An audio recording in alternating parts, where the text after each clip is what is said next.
Somos Bupec, crece con nosotros.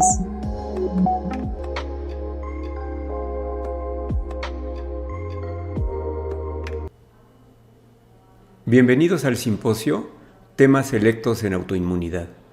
Soy el doctor en ciencias Luis Guillermo Vázquez de Lara Cisneros y como director de la Facultad de Medicina de la Benemérita Universidad Autónoma de Puebla, es para mí un honor presentar este trascendente evento que se lleva a cabo entre la Academia de Reumatología de la Facultad de Medicina y la Academia Nacional de Medicina. A continuación, voy a presentar una breve semblanza de los ponentes. El doctor Guillermo Ruiz Argüelles es egresado de la Universidad Autónoma de San Luis Potosí. Realizó su residencia en Medicina Interna y Hematología en el Instituto Nacional de Nutrición Salvador Subirán y es graduado de la Asociación de Investigadores de la Escuela de Medicina de la Clínica Mayo. Actualmente es director general del Centro de Hematología y Medicina Interna de Puebla en la Clínica Ruiz. Es director de la División de Investigación en los Laboratorios Ruiz, catedrático de la materia de Hematología en la Universidad Popular Autónoma del Estado de Puebla. Es miembro de la Academia Nacional de Medicina, de la Academia Mexicana de Ciencias, del Sistema Nacional de Investigadores y ostenta el doctorado honoris causa por la Universidad de San Luis. A la fecha, ha publicado más de 380 artículos y es editor del libro Fundamentos de Hematología, que ya se encuentra en su 6ª edición. La doctora Claudia Mendoza Pinto es egresada de la Universidad Veracruzana en Jalapa. Hizo la especialidad en reumatología en el Centro Médico Nacional La Raza del Instituto Mexicano del Seguro Social. Estudió la maestría en Ciencias Médicas e Investigación en la Facultad de Medicina de la Benemérita Universidad Autónoma de Puebla. Hizo el doctorado de Medicina en la Universidad de Barcelona, Cataluña, España, y efectuó una estancia postdoctoral en la Universidad de Manchester, en el Reino Unido. Actualmente es profesora de las asignaturas de Epidemiología, Clínica y Clinimetría en la Maestría en Ciencias Médicas e Investigación de la Facultad de Medicina de la Benemérita Universidad Autónoma de Puebla. Es miembro numerario del Colegio Mexicano de Reumatología, del Sistema Nacional de Investigadores Nivel 2 y miembro de la Academia Nacional de Medicina. La doctora Pamela Munguía Realpozo es egresada de la Facultad de Medicina de la UAP. Hizo la especialidad de reumatología en el Hospital de Especialidades Dr. Antonio Fraga Mauret del Centro Médico Nacional La Raza del Instituto Mexicano del Seguro Social. Califica como investigador asociado B en la evaluación curricular del mismo instituto. Actualmente, la doctora Munguía es profesora de las materias de Inmunología y Reumatología en la licenciatura de Medicina de la Facultad de Medicina de la UAP y ejerce como médica reumatóloga en el Hospital de Especialidades Manuel Ávila Camacho del Instituto Mexicano del Seguro Social. A nombre de la Facultad de Medicina, agradezco a tan distinguidos ponentes su disposición para compartir sus conocimientos. No tengo duda alguna que este evento será muy provechoso para todos los interesados en un tema tan trascendente como lo es el relacionado con las enfermedades autoinmunes. Muchas gracias.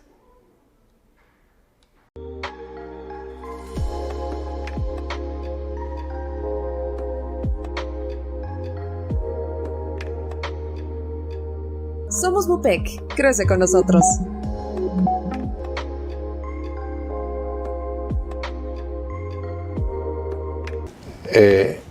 Buenos días, voy a desarrollar para ustedes el tema de trasplantes hematopoyéticos en enfermedades autoinmunes, que es una actividad académica del Círculo de Estudios de la Academia Nacional de Medicina en la ciudad de Puebla, y agradezco la generosa invitación del doctor Mario García Carrasco y su equipo de trabajo para platicar con ustedes de este tema que desde hace algunos años nos ha llamado mucho la atención. Los trasplantes de células hematopoyéticas se pueden llevar a cabo en enfermedades autoinmunes porque causan inmunosupresión, porque se asocian con una reprogramación del sistema inmune, porque permiten abatir clonas de células linfoides autorreactivas. Se llevan a cabo estos trasplantes desde hace muchos años, desde 1990, o sea que tenemos ya por lo menos 30 años haciendo trasplantes de células hematopoyéticas en enfermedades autoinmunes. Y se han hecho en este tipo de padecimientos más de 5,000 trasplantes en padecimientos autoinmunes en todo el mundo. En términos generales, hoy en día la supervivencia de 5 años es mayor de 90%. Yo siempre he pensado que el trasplante de células hematopoyéticas en autoinmunidad es una especie de control alt del sistema inmunológico, es decir, apago el sistema inmunológico y luego lo reprogramo en bases diferentes para que deje de activar clonas autorreactivas. El libro más reciente que hay sobre trasplantes de células hematopoyéticas y terapia celular en enfermedades autoinmunes se acaba de publicar hace unos 3 o 4 meses en Estados Unidos por el doctor Richard Burt, que trabaja en la Universidad de Northwestern en Chicago. El doctor Burt es amigo nuestro y nos ha hecho el favor de visitar varias veces. De hecho, en este libro, el doctor Burt se refiere a nuestras investigaciones. Miren, esta foto fue tomada hace más o menos unas 3 semanas, cuando el doctor Richard Burt, que aparece ahí, vino a visitar nuestro centro de trasplantes hematopoyéticos aquí en la ciudad de Puebla. Y aquí estoy con ese libro pidiéndole al doctor Burt que me lo autografíe. En este libro, en el capítulo 31, se resumen cuáles son las enfermedades autoinmunes por las cuales se llevan a cabo trasplantes de células hematopoyéticas en Europa. Son, vean ustedes, enfermedades reumatológicas como esclerosis sistémica, que es la más frecuente de todas, esclerosis múltiple, lupus eritematoso generalizado, polimiositis, dermatomiositis, síndrome de Sjögren, síndrome antifosfolípido. Luego, enfermedades inflamatorias como artritis reumatoide, artritis crónica juvenil, artritis psoriática, vasculitis en granulomatosis como Wegener, por ejemplo, en Behçet, poliarteritis, enfermedad de Takayasu, síndrome de Churg-Strauss. Y luego, como ya habíamos señalado, en esclerosis múltiple, que es la indicación número 1 de trasplante de células hematopoyéticas en enfermedades autoinmunes, neuromielitis óptica, enfermedad crónica inflamatoria, polineuropatía crónica desmielinizante, miastenia gravis, enfermedad de Crohn, enfermedad celíaca, colitis ulcerativa, trombocitopenia inmune, anemia hemolítica autoinmune, síndrome de Evans, y diabetes, sobre todo la diabetes tipo 1, que es la diabetes autoinmune. Es decir, hay en el registro de trasplante de células hematopoyéticas en Europa muchas indicaciones para hacer trasplantes, siendo la más frecuente esclerosis múltiple en padecimientos autoinmunes. Miren, esta imagen que también está en el libro del doctor Burt se refiere a cuáles son los centros en América en donde se llevan a cabo trasplantes de células hematopoyéticas en enfermedades autoinmunes. Aquí en México hay 2 centros, que son la Clínica Ruiz de Puebla y el Hospital Universitario de Nuevo León. En Brasil hay 5, en Uruguay hay un centro, en Perú hay centro, en Colombia hay un centro, en Canadá hay 10 centros y en Estados Unidos pues hay más de 20 centros para hacer trasplantes en esclerosis múltiple. Bien, ¿cuáles son las opciones terapéuticas en esclerosis múltiple? Sabemos que es un padecimiento autoinmune en el que hay daño a mielina y axones, que hay inflamación y recuperación incompletas, que puede tener diferentes cursos clínicos y que responde a inmunosupresores. Es el daño mediado por células T, por anticuerpos a la mielina, lo que hace que la conducción nerviosa sea deficiente y se presenten muchas de las manifestaciones de la enfermedad. En resonancia magnética uno puede ver zonas de desmielinización, como se puede ver en la imagen. Y lo que también se sabe es que la esclerosis múltiple es más frecuente en algunos lugares del mundo, lo cual puede tener que ver con el clima. Se sabe que la esclerosis múltiple es más frecuente en sitios en donde hay más frío y que en los sitios donde hay más calorcito, los países tropicales, hay menos esclerosis múltiple. Hay varios tipos: la recurrente remitente, la secundaria progresiva, la primaria progresiva y la progresiva recurrente. Las 3 primeras son las que más responden a inmunosupresión. Para definir la gravedad de una esclerosis múltiple se emplea esta escala que es el EDSS, Expanded Disability Status Scale, en el que el paciente que tiene un EDSS de 0 está muy bien, juega tenis, puede hacer su vida normal, y el que tiene un EDSS de 9 pues está acostado en una cama y no se puede ni mover. ¿Qué en relación al tratamiento de la esclerosis múltiple? Bueno, se han usado muchos medicamentos. El interferón beta es uno de ellos, el acetato de glatiramer, el natalizumab, fingolimod, alemtuzumab, mitojantrona, rituximab, ocrelizumab y, desde luego, el trasplante de células hematopoyéticas.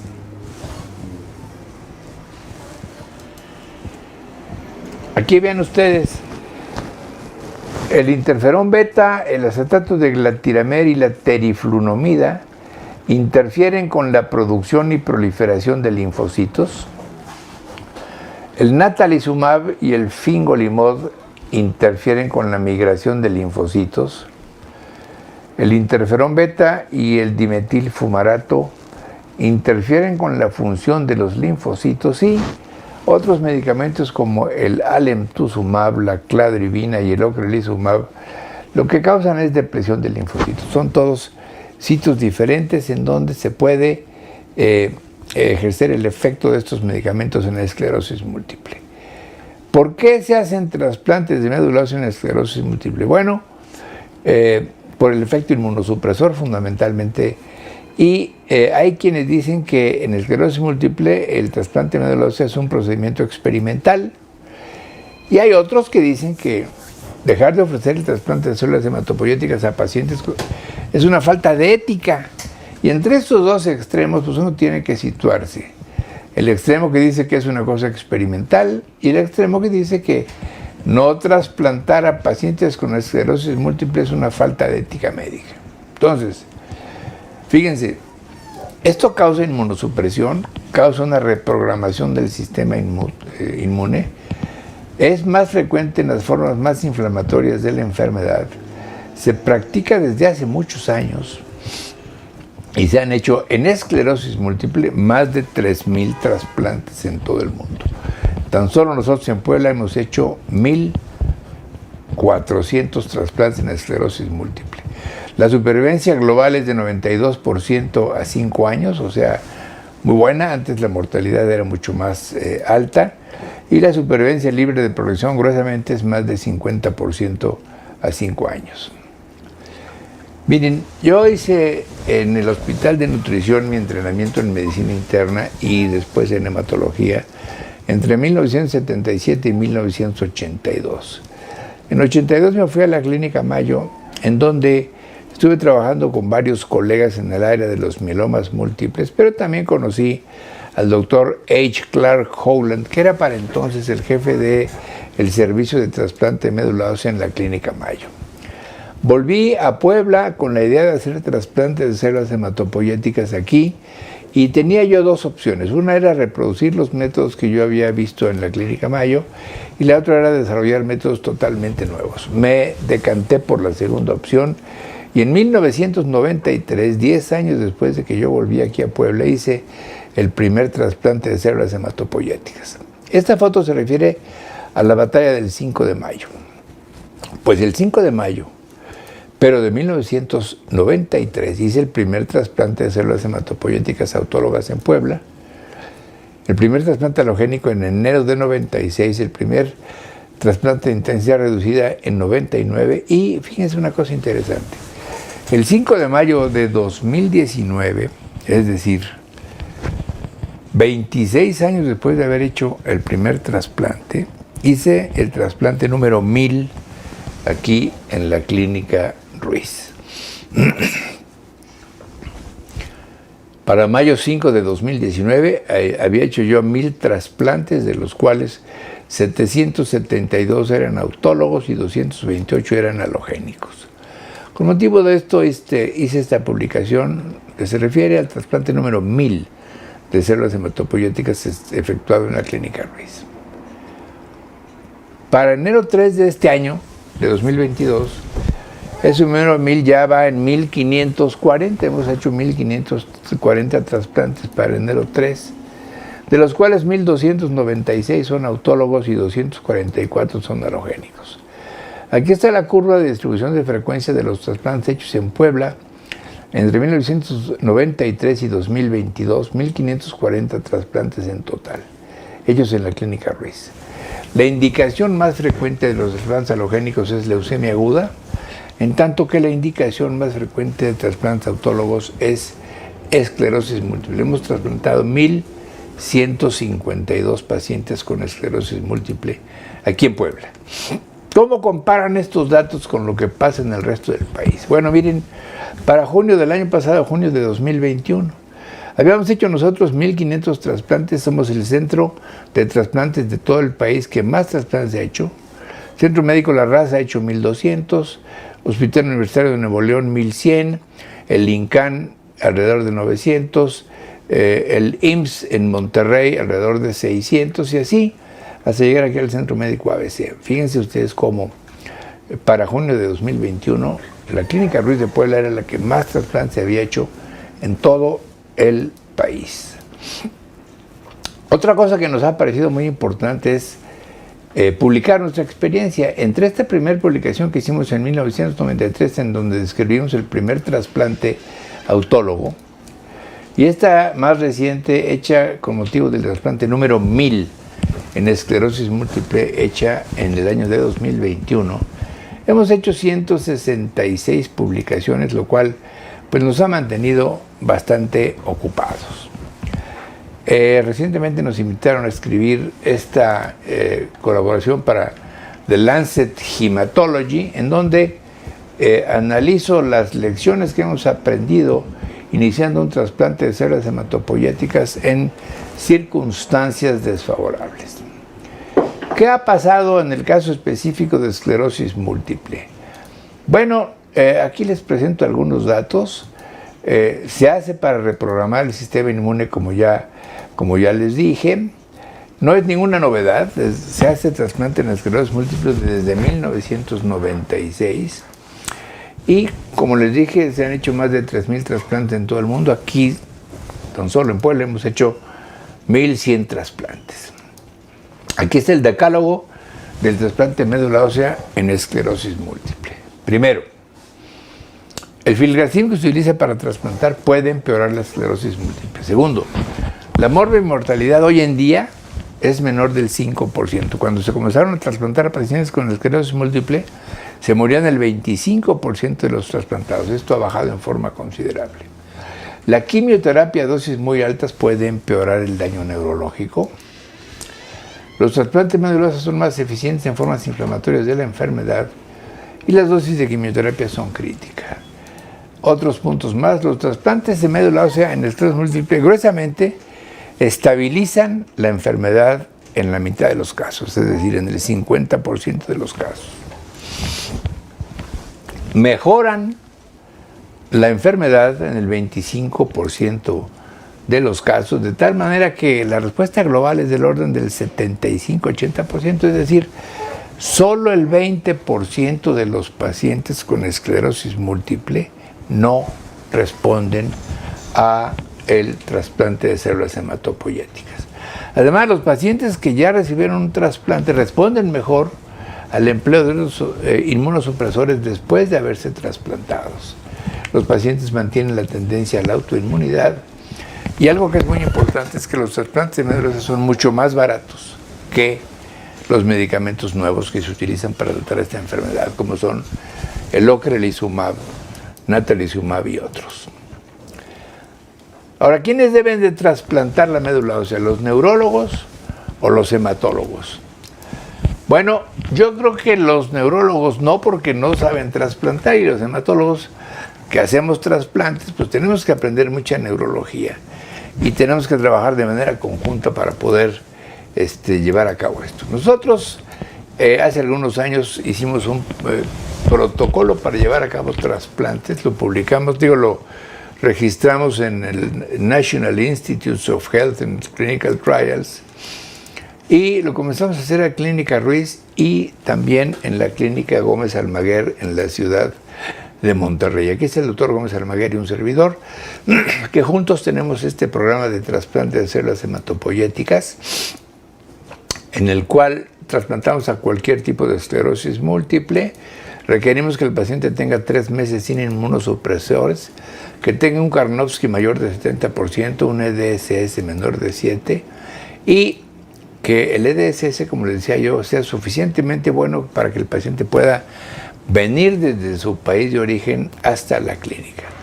Nosotros hemos hecho algunos cambios en este esquema tradicional de trasplante en pacientes con enfermedades autoinmunes, en donde el método mexicano no congela las células, no mete al paciente al hospital en ningún momento, no hace las aféresis dentro del hospital, ni tampoco la inyección de las células hematopoyéticas, y esto permite que el paciente se trasplante de manera más simplificada. Aquí está nuestro esquema: 2 dosis de ciclofosfamida de 50 miligramos por kilo en los días menos 11 y menos 10 del trasplante, 2 dosis más para hacer un total de 200 miligramos por kilo de peso de ciclofosfamida, luego las aféresis para obtener las células totipotenciales, el trasplante y luego darle filgrastim y al final el rituximab. Entonces, les digo que hemos hecho 1070 pacientes. De estos 1070 pacientes han muerto 2, lo cual es el 0.18%. Es el programa de trasplante de células hematopoyéticas del mundo con el índice de fatalidad más bajo de todos. La supervivencia es de 99.82%. 31 pacientes han tenido que ir al hospital, lo cual representa el 2.8%. Y la mayoría de los pacientes con una sola aféresis se pueden trasplantar de manera eficaz. Recientemente hicimos la publicación en relación al trasplante número 1000 en esclerosis múltiple y en otras enfermedades autoinmunes. Ahora ya tenemos un número mayor, pero cuando hicimos esta publicación referimos nuestra experiencia. Ven ustedes de dónde vienen los pacientes. La mayoría de Estados Unidos, Inglaterra, Noruega, Canadá, Australia, Holanda, etc.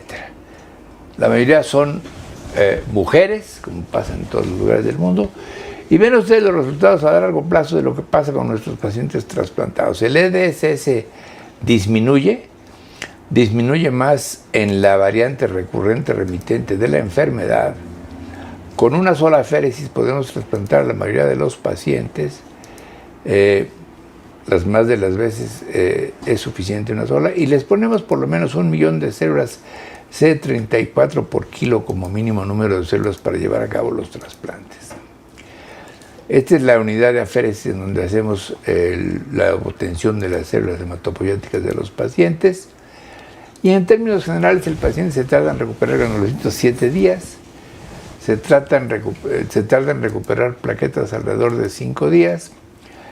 Hemos tenido que meter al hospital a 31 de estos 1.400 pacientes y están vivos, como ya les puse a ustedes, el 99% de los pacientes. Aquí están los cambios en pacientes con esclerosis múltiple recurrente remitente. La respuesta es 84%, o mejora el SSS, o se mantiene, o disminuye el EDSS o se mantiene igual, es decir, hay un 84% de respuesta. En primaria progresiva, aquí están los que mejoran, los que se quedan igual, que suman el 80% de respuesta, y en secundaria progresiva responden el 72% de los pacientes. Aquí están los cambios en EDS en secundaria progresiva, primaria progresiva y recurrente remitente. A los 12 y 18 meses ven ustedes cómo gruesamente alrededor del 80-90% de los pacientes tienen una respuesta, y esta es mayor a los 18 meses después del trasplante. Aquí está el número de publicaciones que hemos hecho por año desde 2016, que hemos publicado nuestra experiencia en esclerosis múltiple. Este es el programa de trasplante de células hematopoyéticas de México. Hemos hecho estudios con el filgrastim biosimilar para movilizar a los pacientes, con el rituximab, hemos analizado la filtración glomerular de los pacientes. Hemos demostrado que por dividir la dosis de ciclofosfamida es menos tóxica nuestro método, y que también la nefrotoxicidad se encuentran disminuidas, es decir, nuestro método protege tanto a los riñones como al corazón de los pacientes. Hemos también demostrado cierta asociación entre esclerosis múltiple y resistencia a la insulina, y como les decía a ustedes, primero publicamos un estudio de factibilidad con 281 pacientes, luego un estudio de seguridad con 426 pacientes, y aquí está el estudio de eficacia con 617 pacientes. Como les digo a ustedes, ya llevamos alrededor de 1.200 pacientes. Aquí cuando hicimos el trasplante número 1.000, y también la supervivencia, que es de 99.8% a los 5 años después de haber trasplantado a los pacientes con esclerosis múltiple. También en el registro del Latin American Blood and Marrow Transplantation, fíjense cómo los trasplantes hechos por enfermedades autoinmunes que representaban aquí un porcentaje muy bajo en el año de 2012, para ahora han crecido en forma importante gracias a la experiencia de 2018 de nuestro programa de trasplante, que es el más grande en este momento del mundo en pacientes con esclerosis múltiple. Buena parte de los logros que hemos hecho se deben a que tenemos un edificio en el que mantenemos a los pacientes recluidos durante 28 días para que no se vayan a infectar, y esto ha permitido hacer los trasplantes con seguridad, inclusive en las épocas de COVID-19. Entonces, nos volvemos a preguntar, ¿es realmente un procedimiento experimental? Bueno, si se ha hecho en más de 3.000 pacientes, obviamente ya no es experimental, ¿verdad? Y también dejar de ofrecerlo a los pacientes es una falta de ética, pues también es una exageración, pero hay que ubicarse en un punto medio entre esas dos posturas extremas. Entonces, las características sobresalientes del método mexicano para trasplantar la médula ósea en esclerosis múltiple es: empleamos células sin congelar, lo hacemos de manera extrahospitalaria, a costos disminuidos, y hemos podido demostrar que es una opción terapéutica más. Todos nuestros trasplantes están registrados aquí en el American Society for Transplantation and Cellular Therapy, en donde en esta revisión reciente es un trabajo de posición o la postura de la Sociedad Americana de Trasplante de Médula Ósea en relación con el tratamiento de la esclerosis múltiple. Fíjense cómo ahí se analizan 8 estudios, entre ellos el nuestro, que refiere a 286 pacientes, y muestra que el trasplante es un método eficaz y seguro para la esclerosis múltiple. La postura, aquí ven ustedes los resultados del tratamiento. Aquí están los métodos los trasplantes de médula. Fíjense cómo todos están por encima del 50%, en tanto que los mejores medicamentos como el ocrelizumab no dan una respuesta mayor del 50%. Es decir, el trasplante mejora más a pacientes con esclerosis múltiple que cualquier medicamento. Nuestro método está aquí, tiene más o menos 82% si sumamos todas las variantes de las formas de esclerosis múltiple, pero está comparable a lo que publicó el doctor Burt, que ya les mostré a ustedes en las diapositivas previas que nos ha hecho favor de visitar en varias ocasiones. Entonces, los medicamentos mejoran al 50% de pacientes con esclerosis múltiple. Los trasplantes mejoran más o menos al 80% de los pacientes con esclerosis múltiple, y los trasplantes son más baratos. Entonces, la razón por la que no se hacen más trasplantes es fundamentalmente por problemas ahí de las compañías que quieren vender sus productos. Aquí está un estudio interesante recientemente publicado, en donde se analiza la cantidad de euros que se ahorran en los pacientes con esclerosis múltiple por trasplantarlos. Y fíjense ustedes cómo antes del trasplante los costos del tratamiento son muy elevados, y después del trasplante disminuyen en forma significativa. Es decir, el trasplante disminuye los costos de atención médica a los pacientes con esclerosis múltiple, y este dato lo están teniendo ya en cuenta las compañías de seguros para pagar los procedimientos. Tenemos ya un convenio con el Instituto Nacional de Neurología y Neurocirugía de la Ciudad de México. Ya les hemos trasplantado varios pacientes y confiamos en que los neurólogos del país se convenzan de que este es un procedimiento terapéutico adecuado y cada vez más manden más pacientes a trasplantar. Entonces, resumiendo, el trasplante de médula ósea en el programa de trasplantes de células hematopoyéticas en México es el más grande del mundo en pacientes con esclerosis múltiple. El programa de médula ósea de aquí de Puebla es el más grande del país, más grande inclusive que la raza, que es el más grande del Seguro Social. Tenemos ya aquí en Puebla la unidad de aféresis más grande del país. Tenemos esta unidad de estancia extrahospitalaria que nos permite trasplantar a pesar de estar con epidemias.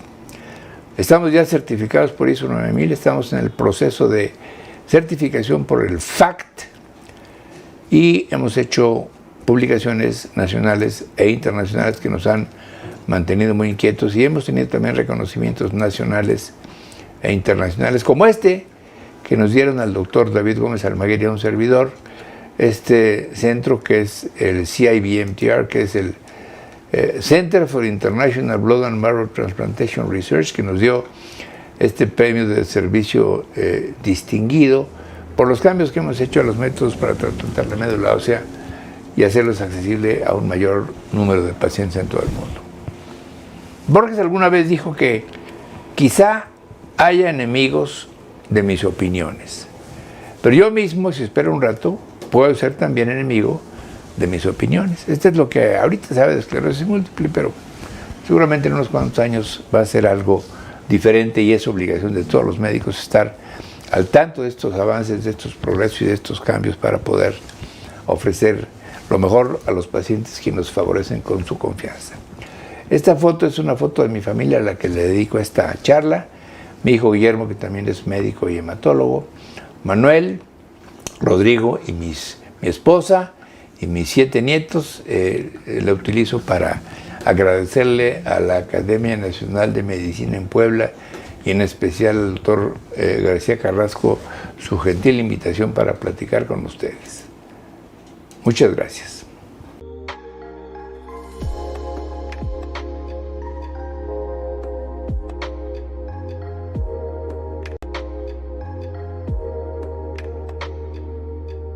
Somos Bupec, crece con nosotros.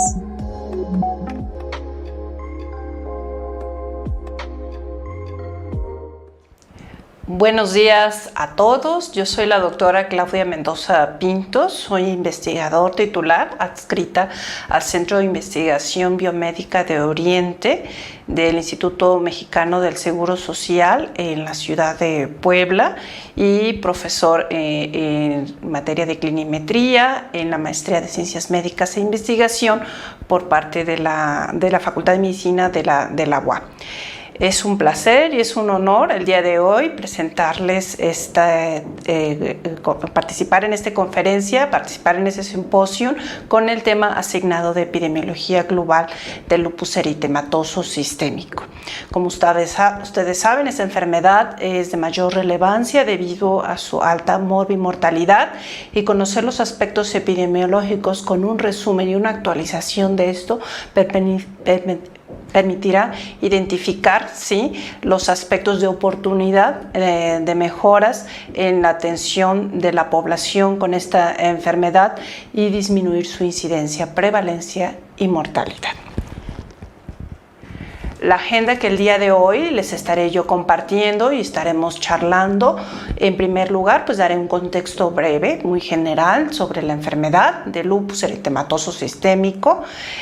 Pasaremos algunas definiciones de aspectos epidemiológicos y de ahí entraremos en materia con la prevalencia e incidencia en diversas áreas geográficas sobre la enfermedad.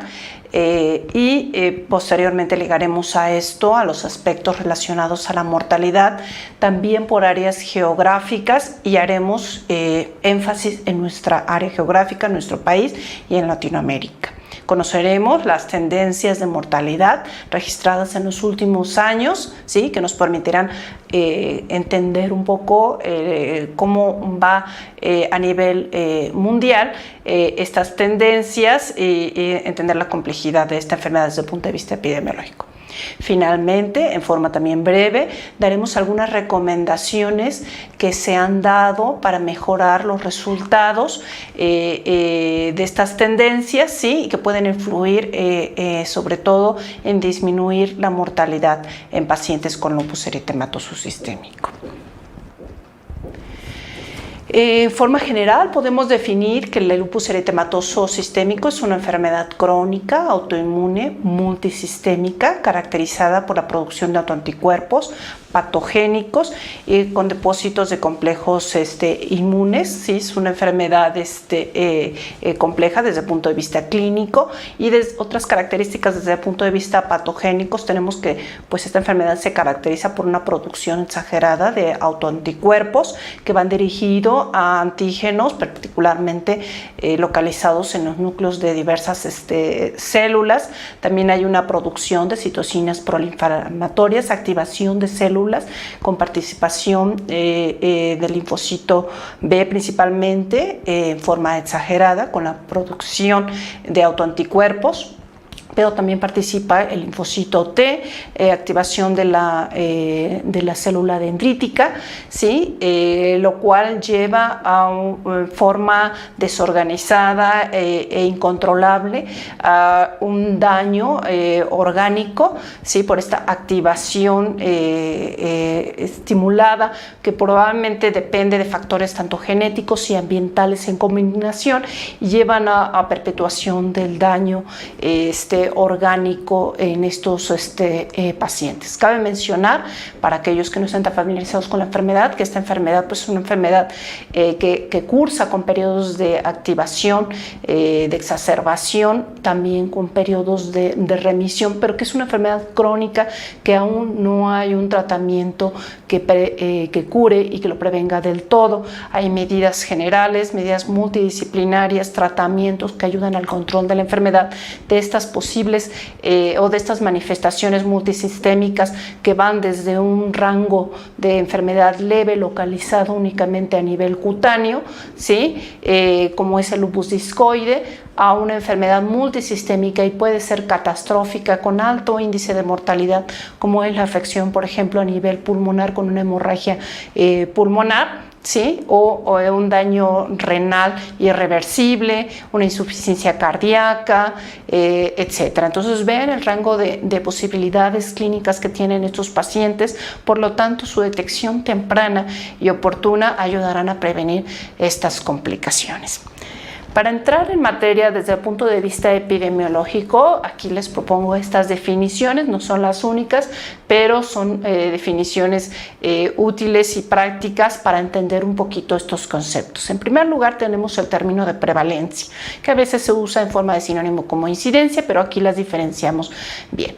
En general, se puede definir la prevalencia como el número de casos existentes de una enfermedad en un punto particular del tiempo. En cambio, la incidencia son los nuevos casos o los casos incidentes de una enfermedad dada que se va dando en un periodo determinado del tiempo. ¿Sí? Este es un esquema en el cual se ve que la prevalencia es un dato, un número fijo en un determinado momento del tiempo, y la incidencia, estos burbujitas azules que se ven, son los nuevos casos que se van agregando por año. Generalmente se mide por año esta incidencia, y bueno, esto se puede modificar en el transcurso del tiempo de acuerdo a los nuevos casos que se vayan determinando, pero también está influenciado por la mortalidad que se esté dando por esta enfermedad. Por regiones geográficas voy a iniciar describiéndoles la importancia de la enfermedad desde el punto de vista de prevalencia e incidencia, ¿sí? Principalmente ahorita enfocado a Estados Unidos. ¿Por qué? Porque es el sitio donde probablemente más estudios se han proporcionado, ¿sí? Más evidencia existe, pero afortunadamente en los últimos años ya otras regiones geográficas como es Europa, Asia e incluso Latinoamérica han contribuido al conocimiento de los datos epidemiológicos, ¿sí? Los reportes de los últimos 5 años sobre la incidencia y prevalencia han mostrado que hay variaciones considerables a través de diferentes regiones del mundo e incluso por subpoblaciones. Estas diferencias son probablemente atribuibles a unas variaciones verdaderas, pero también a diferencias en el diseño metodológico, en la recolección de datos y en las definiciones de caso. Desafortunadamente, pues lupus sigue siendo una de las principales causas de muertes en mujeres jóvenes y recientemente un metaanálisis corroboró el cual los pacientes con lupus, ¿sí?, tienen mayor posibilidades de muerte, hasta 2.6, de acuerdo a este metaanálisis de estudios realizados en Estados Unidos, ¿sí?, comparado con la población general. También hay diferencias étnicas. En Estados Unidos particularmente la incidencia total varía ampliamente. Se ha catalogado de 3.7 por 100,000 habitantes año hasta 49 por 100,000 habitantes en esta población. Y la prevalencia ha variado, ¿sí? También varía por región, por los métodos seleccionados para medir esta prevalencia, y va de 48 a 300,600 por 100,000 individuos. Históricamente, los investigadores han estimado que la carga del lupus en Estados Unidos, usando diferentes métodos, como identificación caso, incluyendo registros de muerte, registros clínicos, registros hospitalarios, bases de datos de aseguradoras, son las fuentes por las cuales ellos se utilizan. Estos registros nacionales utilizan el códigos definidos por la Clasificación Internacional de Enfermedades, ¿sí?, por sus siglas en inglés ICD y por sus siglas en español los códigos CIE. En Estados Unidos, con sus bases extensas, se han realizado análisis de incidencia y prevalencia para evaluar minorías también, permitiendo conocer la disparidad entre grupos étnicos como son negros y blancos, y se ha visto que en las razas negras tienen mayor incidencia y mayor prevalencia, hasta 2 veces más comparado con los blancos, e incluso la aparición de la enfermedad en forma más temprana. Igual, una mayor afección renal. Se cataloga que los pacientes con raza negra tienen en porcentaje 40.5% del riesgo de tener una enfermedad renal debida al lupus, comparado con un 18.8% en los pacientes de raza blanca. En cuanto a los hispánicos americanos, que generalmente provienen de poblaciones migrantes latinoamericanas con un buen porcentaje de mexicanos ahí, la prevalencia y la incidencia le sigue en segunda causa de frecuencia después de la raza negra, ¿sí? Datos emergentes sugieren que la prevalencia del ES está aumentando en el transcurso del tiempo, ¿sí?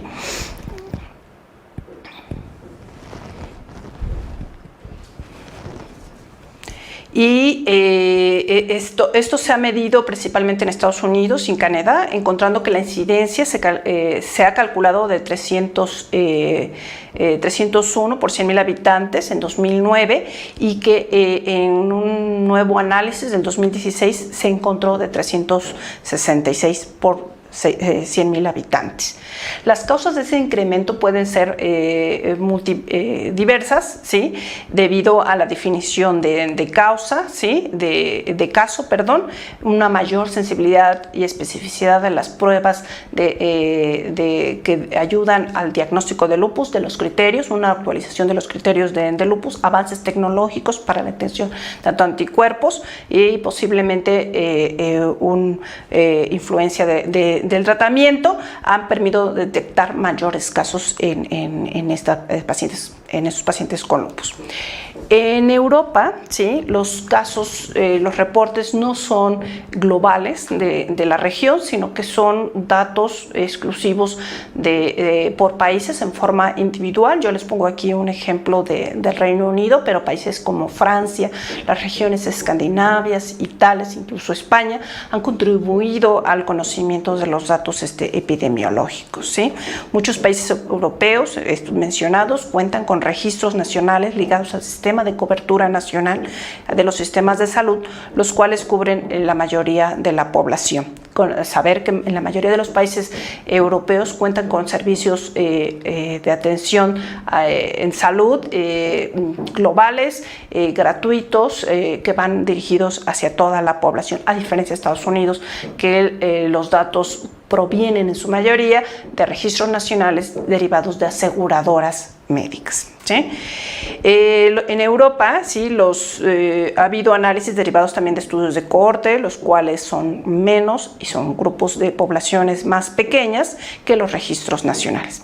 En forma global podemos decir que la incidencia global de lupus en Europa varía entre 1.5 y 7.4 por 100,000 habitantes persona año, y la tasa anual registrada viene mayor, proviene de las regiones de Grecia, ¿sí? Mientras que menores en las regiones escandinavas, teniendo al Reino Unido en el rango intermedio, ¿sí? La prevalencia se ha calculado entre 30 a 70 por 100,000 habitantes, y también la prevalencia se ha detectado con mayor frecuencia en la región de Grecia. A diferencia de Estados Unidos, en Europa esta evidencia no se ha estratificado por grupos étnicos o por raza. Saber que hoy en día en Europa esto es muy relevante debido a que ya es una región también multicultural, multiétnica, debido principalmente al influjo migratorio a esta región geográfica en los últimos años. Pasemos a nuestra región geográfica en la cual México está inmerso, ¿sí? Saber primero que las características de análisis epidemiológicos en América Latina son limitados, no han sido explorados en forma global por la región geográfica, sino han sido por algunos países que han, en forma aislada, que han contribuido al conocimiento de datos epidemiológicos, ¿sí? En un estudio realizado en Argentina, en población predominantemente mestiza, realizado en un estudio en un periodo del 2005 al 2012, se conoció la incidencia anual, que varió de 1.4 por 100,000 personas año al 2007 de 4.2 en 2012, es decir, también tiende a reflejar un incremento en la incidencia, y con una prevalencia en un momento dado ajustada por edad de 34.9 por 100,000 personas, ¿sí? También cabe mencionar que parte de los datos epidemiológicos que se obtienen derivados de países latinoamericanos usan una metodología conocida como COPCOR, la cual esta metodología tiene 3 fases. En fase primera, encuesta a comunidades, ¿sí? Aplica una encuesta comunitaria por medio de un encuestador adiestrado, entrenado. En una segunda fase se evalúa estos pacientes probables con enfermedades reumáticas, ¿sí? Principalmente debido a dolor, ¿sí? Artralgias, por un médico.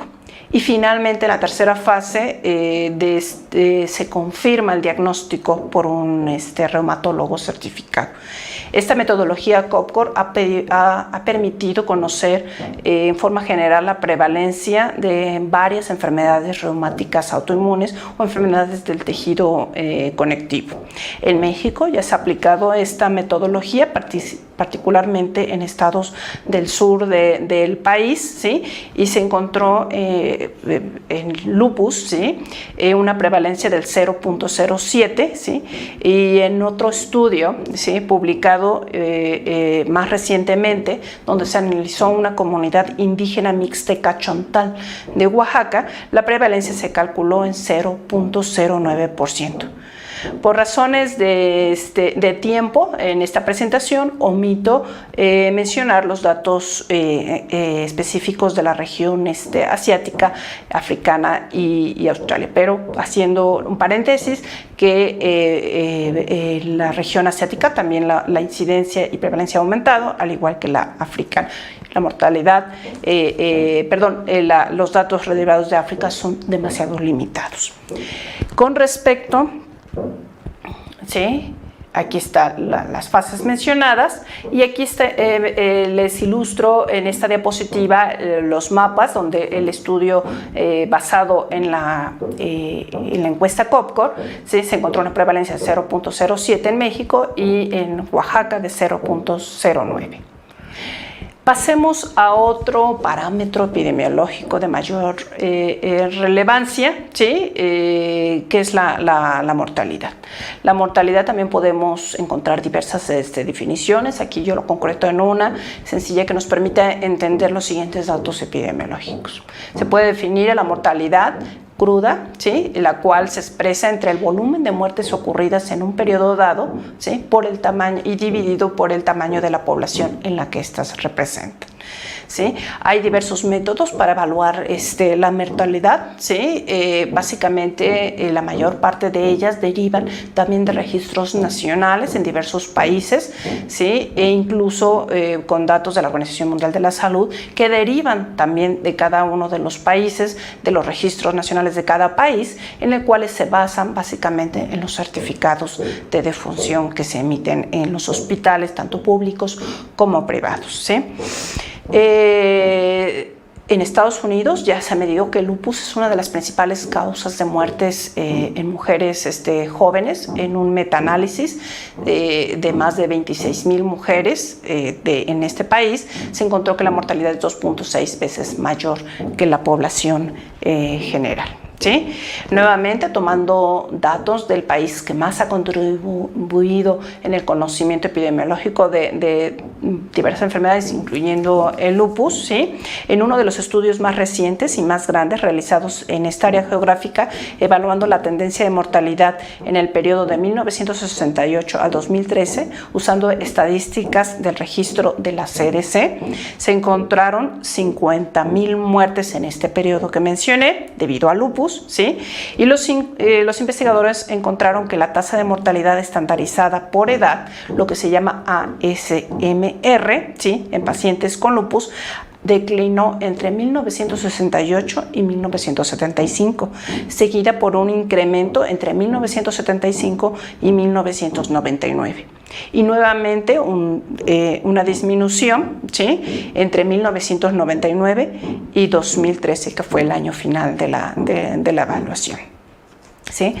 El ASMR del primer año de la evaluación, 1968, fue de 0.45 por 100,000 habitantes y del último año, 2013, fue de 0.34, representando en forma global del primer año de evaluación al segundo, ¿sí? Año con más de 20 años de análisis, ¿sí? Una disminución de 24.4% en la tasa de mortalidad en pacientes con lupus, ¿sí?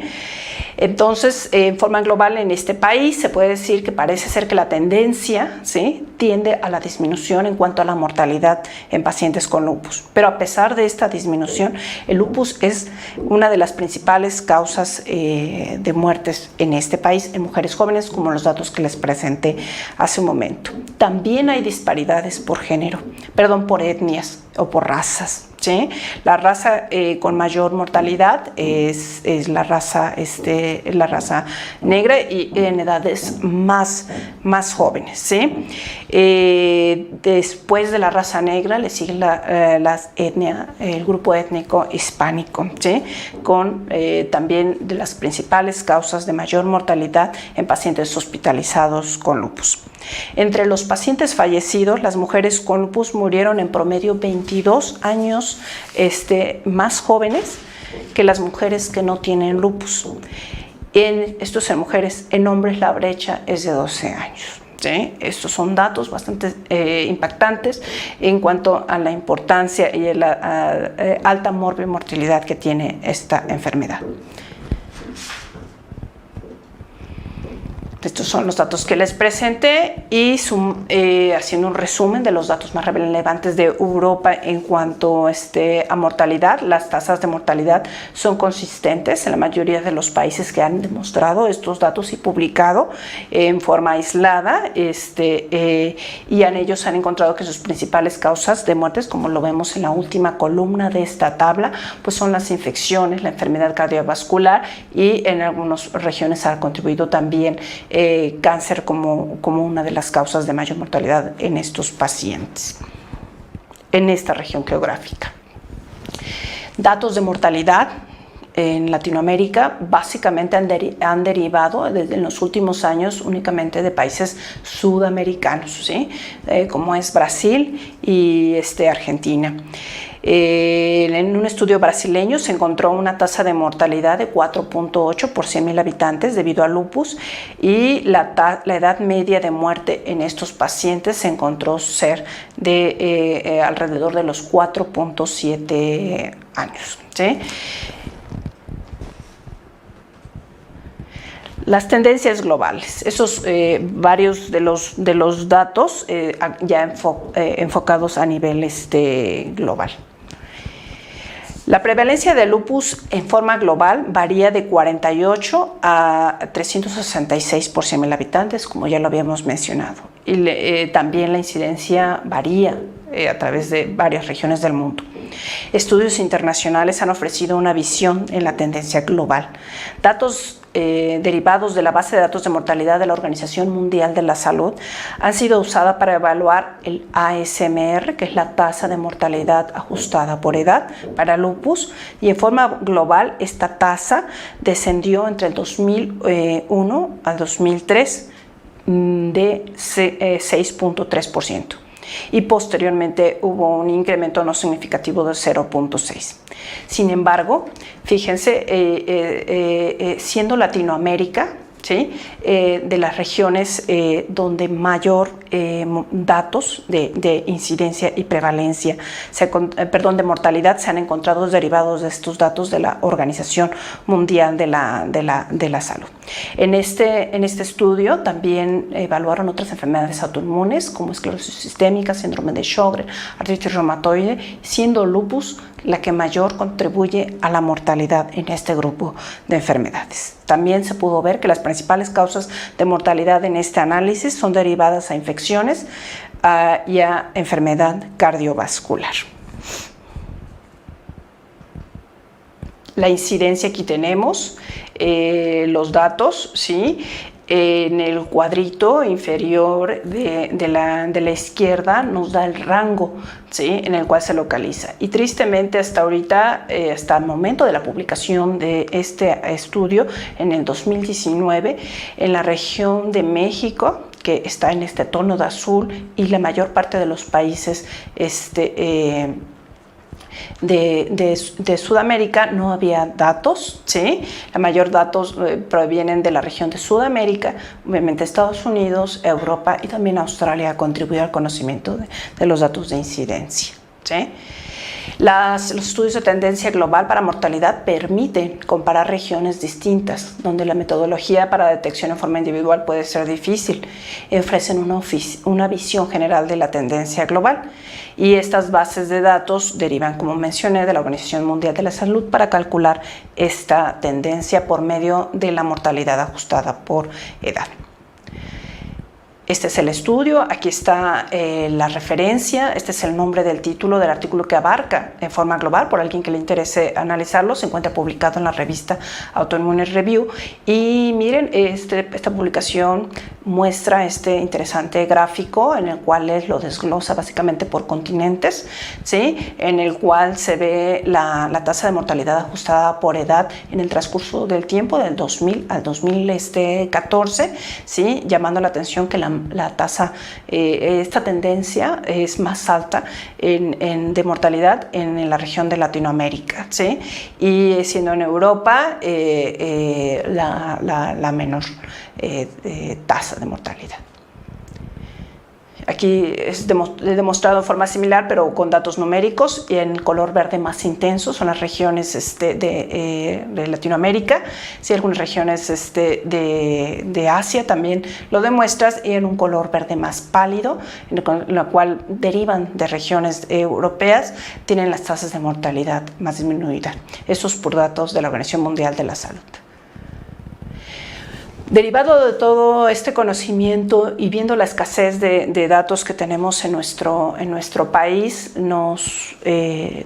nuestro grupo de investigación, liderado por el doctor Mario García Carrasco, en el cual colaboramos varios investigadores, la doctora Ivette Echegaray Morales, una servidora, la doctora Pamela Munguerre de Pozo, ¿sí? La doctora Socorro, y también alumnos que tenemos de servicio social o de maestría nos han contribuido a la realización de este estudio. Este es el primer estudio ya publicado, realizado en nuestro país usando bases de datos nacionales para evaluar la tendencia de mortalidad derivado de cualquier causa, pero donde involucra a pacientes con lupus, ¿sí? En un periodo de largo de 1998 a 2017. Nuestros recursos para este estudio que les quiero compartir son los cupos dinámicos, los cuales los publica la Dirección General de Información en Salud, el cual toma los datos del certificados de muerte utilizando los códigos internacionales que les mencioné hace rato, el ICD-10, donde encontramos las causas de mortalidad. Estas bases de datos se nutren de datos del Instituto Mexicano del Seguro Social, de la Secretaría de Salud, del ISSSTE, de SEDENA, Pemex, y también de consultorios privados, ¿sí? Y en este estudio incluimos a mujeres y hombres mayores de 20 años para evaluar nuestras tasas de mortalidad.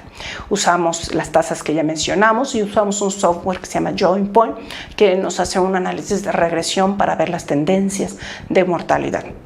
Y calcula también el porcentaje de cambio anual en este periodo analizado, ¿sí? Y estas son las características principales de los resultados encontrados de la población estudiada en este periodo de tiempo de pacientes de lupus y no lupus, ¿sí? En este periodo de 1998 a 2017 encontramos 11.449 muertes, ¿sí? De los cuales el 88.4 fueron provenientes del género femenino, ¿sí? De mujeres, y el 11.6 de hombres. Lo tenemos también descifrado por regiones geográficas, siendo la región geográfica con mayor números registrados de mortalidad derivados del lupus en la región sureste, ¿sí?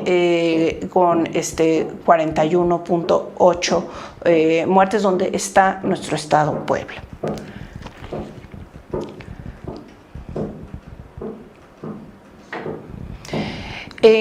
Los datos también generales de mortalidad en este estudio, la mayor parte de las muertes, ya habíamos mencionado, fueron en mujeres, pero también fueron en población menor de 50 años. ¿Sí? El 76% de todas estas más de 11.000 muertes en este periodo de estudio fueron en menores de 50 años. El mayor incremento de mortalidad fue entre el grupo de 55 y 64 años, ¿sí? Y el 3.8 fueron en áreas donde el más del 40% de la población se registra como indígena. Y estas son las tendencias. En este gráfico resume la tendencia, ¿sí? De mortalidad en nuestro país. En el periodo desde 1998 al 2008 fue el periodo con mayor ascendencia de mortalidad, posteriormente un leve descenso, pero nuevamente se registra un nuevo ascenso de 2011 al 2007. En color rojo se encuentra en las mujeres y en color azul los hombres. Probablemente en hombres no están marcados porque son menos los números reportados. En hombres sabemos que esta enfermedad afecta con menor probabilidades a los hombres, ¿sí?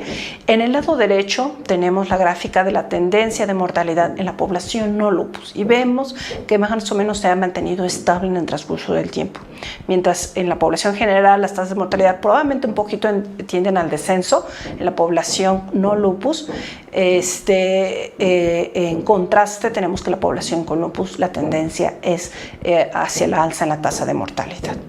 Esto es por regiones geográficas. Vemos que hay diversos variaciones en el transcurso del tiempo, pero aunque aquí muestra en azul la región sureste, aparentemente con las tasas más bajas, pero el incremento fue mayor en forma significativa, ¿sí?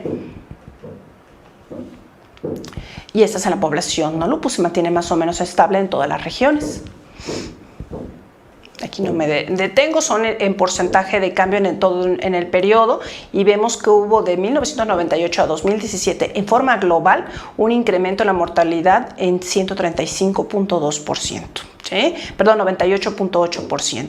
En mujeres mayor de 73.9%, y en hombres, aunque son pocos los casos registrados, llama la atención que hubo 191.3% de cambio comparado de 1998 a 2017. En los estados o las regiones geográficas, la región geográfica que mayor acumuló cambio hacia la alza en la tasa de mortalidad fue la región sureste, donde abarca estados como Oaxaca, ¿sí? Puebla. En conclusión de este estudio, tenemos que el 76% de las muertes por lupus fue en menores de 50 años, el 88% de las muertes ocurrieron en mujeres. Incrementos de esta tasa hubo de 1998 a 2009 principalmente, y de 2013 a 2017. ¿Sí? Y la proporción entre las muertes de lupus y no lupus fue del 98%. En la primera década se registró la mayor incremento de mortalidad. Brevemente, ya no les menciono aquí la metodología, es la misma que usamos para el lupus, también lo hemos evaluado para artritis reumatoide, otra enfermedad reumática de la cual previamente no había datos epidemiológicos registrados y publicados. ¿Sí? En esta enfermedad tiene un impacto menos en la mortalidad, se registraron 714 muertes en el mismo periodo de estudio, ¿sí? Siendo mayor en mujeres, mayor aquí en los mayores de 50 años, ¿sí? Y en forma global el ASMR fue de 0.06 por 100.000 personas de la población general. Y las tendencias variaron, ¿sí? Sin embargo, la tasa anual, ¿sí? Tendió en el primer periodo, que fue en la básicamente de 1998 a 2004, se mantuvo hacia la alza. Sin embargo, en el segundo periodo, que fue del 2004 al 2017, vemos ya números negativos en disminución de la tasa de mortalidad. Ahí sí notamos cambios en la tendencia en forma significativa, principalmente en forma global y en el género femenino, ¿sí? Y aquí los vemos, esta gráfica que refleja la tendencia en el transcurso del tiempo, un incremento entre 1997, 98 hasta el 2000 aproximadamente 7, y posteriormente se mantiene hacia la baja o estable la tendencia, ¿sí? Tanto en hombres como mujeres, pero principalmente marcado en mujeres. Conclusiones de este análisis en artritis reumatoide. Este fue el primer análisis de mortalidad realizado en nuestro país. La mortalidad incrementó de 1998 a 2004, ¿sí? Seguida por una disminución de 2004 a 2017. Este cambio puede ser debido en parte a las innovaciones farmacológicas que ha habido en este siglo, medicamentos de alto costo, desafortunadamente, una mayor detección de la enfermedad, mayor conciencia de este padecimiento, aplicación de las guías, incluso en nuestro país, ¿sí? Ya nos guiamos por las guías recomendadas por el Colegio Mexicano de Reumatología, favoreciendo una mejor atención del paciente y mejor pronóstico. Nuestro estudio también ambos estudios tienen limitaciones, como que no medimos los factores asociados porque las bases de datos de momento todavía no nos los proporcionan. Las causas de mortalidad en forma global, en esta parte final de mi presentación, es recordar que son las infecciones en 38.2, seguida por la enfermedad cardiovascular, ¿sí? Saber que las mujeres con lupus mueren 22 años más jóvenes comparados con los pacientes sin lupus. En los hombres la brecha es de 12 años.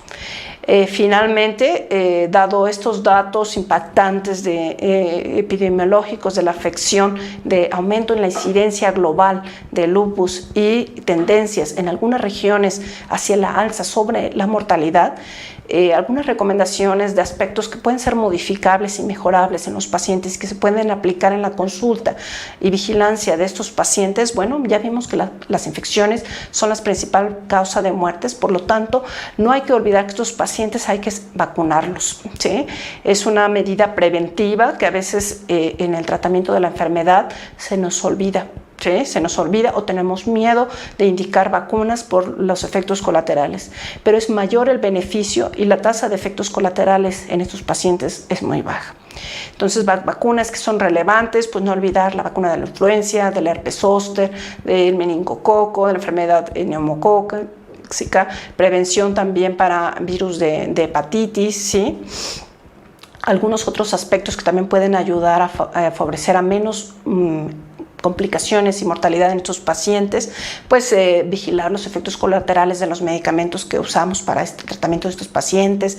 La toxicidad por hidroxicloroquina es muy baja, pero hay que vigilarla. Sobredosis de medicamentos, ¿sí? En los países donde está legalizado el uso de opioides, también el control y vigilancia de estos fármacos, profilaxis para neumocitis carini en los pacientes que tienen dosis moderadas a altas de glucocorticoides con sulfas, trimetoprim, ¿sí? Por ejemplo, ayudar a controlar las complicaciones derivadas del uso del esteroide, minimizando la dosis del glucocorticoide, monitoreo de la glucosa, ¿sí? Y otras complicaciones que pueden tener derivadas del uso de los glucocorticoides, como la necrosis avascular, que aunque no impacta directamente en la mortalidad, sí en forma indirecta y aumentando el riesgo de discapacidad física. En las mujeres embarazadas con estas enfermedades donde el riesgo de mortalidad se incrementa, una vigilancia más estrecha, planeación del embarazo, uso de medicación apropiada para prevención de trombosis que favorecen este periodo, evitar y prohibir los fármacos teratogénicos, ¿sí? El uso de ciclofosfamida para la nefropatía lúpica, mejorar o disminuir el riesgo de una falla ovárica, ¿sí? Ya sea con tratamientos alternativos o con análogos de hormona liberadora de gonadotropina para prevención de esta falla orgánica que aumenta el riesgo de mortalidad cardiovascular a mediano plazo, o las otras complicaciones relacionadas con el síndrome antifosfolípido, la cual se acompaña al lupus eritematoso sistémico, profilaxis con aspirina, y valorar la indicación de dosis de heparina para evitar estas complicaciones, ¿sí? Sabemos que la enfermedad cardiovascular es una de las principales causas de mortalidad en estos pacientes. Prevenir desde el punto de vista de controlar de la actividad de la enfermedad para disminuir la inflamación, ¿sí? Si el paciente tiene anticuerpos antifosfolípidos, tratamiento profiláctico o terapéutico en caso que haya tenido trombosis, y las medidas generales que ya conocemos de disminuir los factores de riesgo cardiovascular, ejercicio, evitar el tabaquismo, ¿sí? Prevenir y monitorizar complicaciones derivadas de alteraciones en los lípidos, ¿sí? Manejar el buen control para evitar recaídas de lupus, vigilar y monitorizar la función renal en estos pacientes con exámenes de laboratorio cuando sea necesario la biopsia renal y el tratamiento, porque son causas que llevan finalmente a un incremento en la mortalidad. Los pacientes también tienen mayor riesgo de infarto al miocardio. Entonces, todas las medidas de prevención secundaria, ¿sí? Que ya mencioné, no están de más considerarlas, y todo esto va a contribuir a la larga o mediano plazo a disminuir la mortalidad que ya vimos que está incrementada en estos pacientes. Finalmente, mis conclusiones de toda esta presentación es que la incidencia global de lupus va de 1.5 a 11 por 100,000 habitantes, y recordar que en varios países va hacia la alza. La prevalencia global va de 13 a 7.700, 13 por 100,000 habitantes, que hay variaciones reportadas en todo el mundo, ¿sí? Y que esto puede ser verdaderas las variaciones por las características sociodemográficas de la población, pero también por aspectos metodológicos de cómo se recolectaron los datos. En todas las regiones las mujeres son más afectadas que los hombres. Hay diferencias y disparidades también por etnia, siendo en países donde hay la etnia negra, la raza negra es la mayor afectada, seguida de los hispánicos, donde hay población latinoamericana, y los asiáticos, comparado con la raza blanca. La prevalencia tiende a incrementarse en el transcurso del tiempo, probablemente por mayor también detección de la enfermedad, y la mortalidad sigue siendo inaceptablemente alta, 2 o 3 veces mayor que la población general. Y las principales causas de muerte son las infecciones, los cuales pueden ser prevenibles en varios casos, ¿sí? Al igual que la enfermedad cardiovascular. Con esto finalizo dando mis perspectivas, ¿sí? de realizar estudios que se enfoquen a los factores de riesgo que contribuyen a esta mortalidad, ¿sí? A tomar medidas generales, seguir las guías de tratamiento, de prevención de complicaciones, de enfermedades y complicaciones prevenibles, ¿sí? Detección temprana de la enfermedad ayudarán a mejorar las cifras que hasta ahora se han reportado. Agradezco a todo el grupo al cual yo pertenezco, ¿sí? A la doctora Pamela, a la doctora Ibera, al doctor Mario, a la doctora Socorro, etcétera, alumnos también de pregrado y posgrado que nos ayudan a la realización de esta investigación. Finalmente, les agradezco a ustedes su atención, ¿sí? Y que les haya sido de interés esta plática. Muchas gracias por su atención a todos. Somos MUPEC. Crece con nosotros.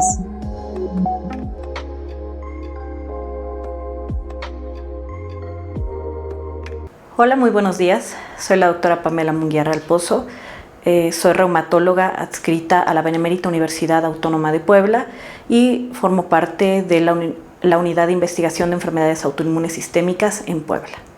El día de hoy vamos a tocar el tema de enfermedades reumáticas autoinmunes y la COVID-19.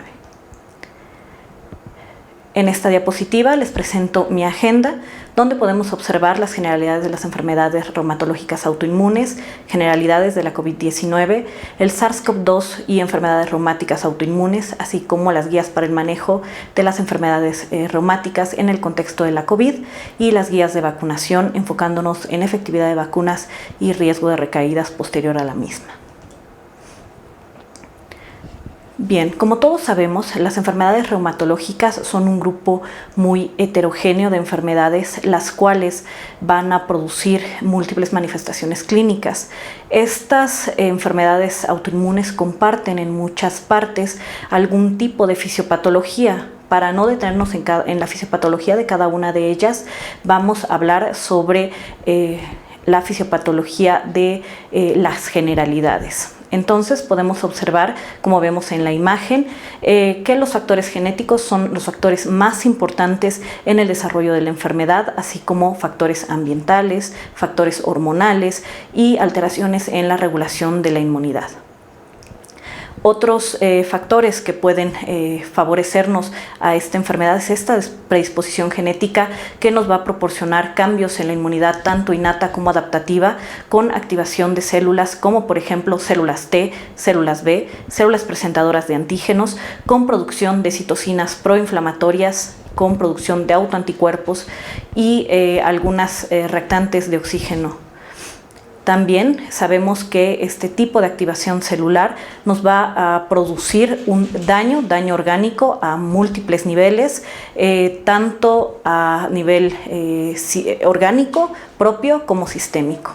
Y esto nos va a desencadenar la enfermedad autoinmune. Entendiendo que las enfermedades autoinmunes son muy heterogéneas, podemos poner dentro de los grandes ejemplos a su prototipo, como es el lupus eritematoso sistémico. Como nosotros podemos observar en esta imagen, vemos que la susceptibilidad genética está dada por algunos genes que regulan la respuesta inmunitaria innata, así también como la respuesta y la inducción de la producción de interferón tipo 1. Esto me va a dar una respuesta de toll-like receptor dependiente e independiente con activación celular, depósito de complejos inmunes, mal debridamiento de residuos apoptóticos, también estimulación de las redes por medio de las netosis, de redes de neutrófilos por medio de las netosis y producción de autoanticuerpos, lo cual nos va a llevar a un daño orgánico. Esto nos va a dar diversas manifestaciones clínicas también muy heterogéneas, desde enfermedades que son órgano específicas, que tienen o enfermedad que solo daña un órgano, hasta actividad más sistémica, entendiéndose a nivel de piel, riñón, corazón, pulmón y con diversos grados de severidad. Lo que sí sabemos es que la mayor parte de los casos de las enfermedades reumatológicas se presentan en mujeres, usualmente en mujeres en edad reproductiva. Entre los 20 y los 40 años de edad, estas pacientes tienden a presentar cualquier enfermedad reumatológica autoinmune. También los niños, varones y ancianos pueden verse afectados, aunque esto es con mucha menor medida.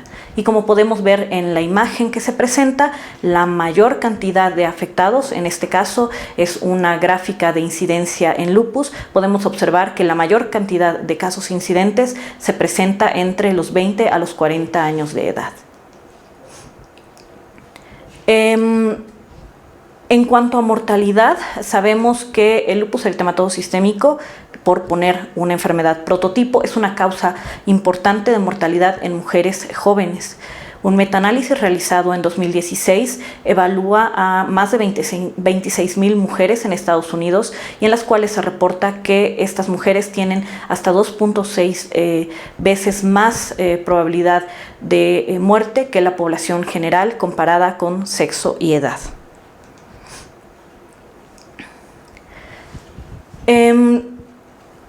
Ya llevamos 2 años en este punto de la pandemia de la COVID-19. Los primeros casos fueron descritos como una enfermedad respiratoria en la ciudad de Wuhan, China, en 2019. Era un cuadro de infección respiratoria muy similar a la pandemia que se vivió en 2002, encontrándose que estos cuadros eran más severos. Tenía muchas características similares al SARS-CoV, por lo cual se le llamó SARS-CoV-2. Desafortunadamente abarca todos los lugares del planeta y se declara pandemia el 11 de marzo de 2020. Algunas cosas importantes a tratar de el virus del SARS-CoV-2 no es una de los objetivos de esta plática, pero podemos ver que este virus es un virus redondeado que tiene espículas como en forma de corona, por lo cual se le llama a esta familia Coronaviridae. Está compuesto por 4 proteínas muy importantes, las cuales son la de espícula, la de envoltura, la de membrana y la nucleocápside, las cuales forman parte de la partícula viral y son muy importantes. Dentro de ellas se encuentra la glicoproteína S, y esta es importante dado que, como podemos observar en la siguiente imagen, es la que se une a la proteína de la enzima convertidora de angiotensina, y nos va a proporcionar esta endocitosis, el ingreso a la célula y posteriormente su replicación. Esta imagen es muy interesante porque a la medida en que van explicando la replicación del el virus, podemos observar cómo algunos medicamentos que se han utilizado a lo largo de esta pandemia son eficaces en cierto momento del ciclo viral. Anteriormente, cuando empieza la pandemia, nos damos cuenta que no solo tiene una afección a nivel respiratorio, también puede llegar a tener afección en diversos sitios, como a nivel cerebral, cardíaco, intestinal, a nivel endotelial, celular, renal, hepático, entre muchos otros. Que nos quedaba mucho, y aún nos queda la duda, por qué hay pacientes muy susceptibles o personas muy susceptibles a la infección por COVID y además a desarrollar cuadros más severos. Se han descrito algunas condiciones que nos pueden favorecer la presentación de este tipo de enfermedades, como lo son el asma, la diabetes, la obesidad, enfermedades respiratorias importantes, deficiencia de vitamina D. Aunque no son suficientes, también se han encontrado alteraciones a nivel ambiental, como el consumo del tabaco, la dieta, y alteraciones también en el sistema inmune, tanto con la reactividad hacia patógenos, tanto como la autofagia y la producción de citocinas proinflamatorias, como podemos ver en la imagen, que pueda favorecernos a la susceptibilidad para la COVID-19.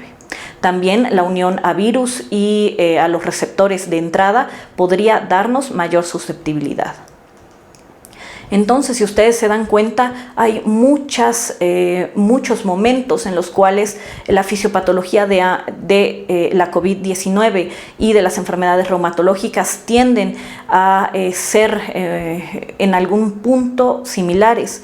Y esto es importante porque, como pueden ver, tanto las enfermedades reumatológicas como la COVID-19 puede afectar al sistema inmune, tanto innato como adaptativo, por medio de macrófagos, de células mastoides, de neutrófilos, linfocitos T y B, producción de autoanticuerpos, pero también una producción muy importante de citocinas proinflamatorias, lo cual me puede llevar a una tormenta de citocinas, que es uno de los grandes problemas en la COVID-19, así también como a síndromes de activación macrofágica que pueden poner en riesgo la vida de estos pacientes.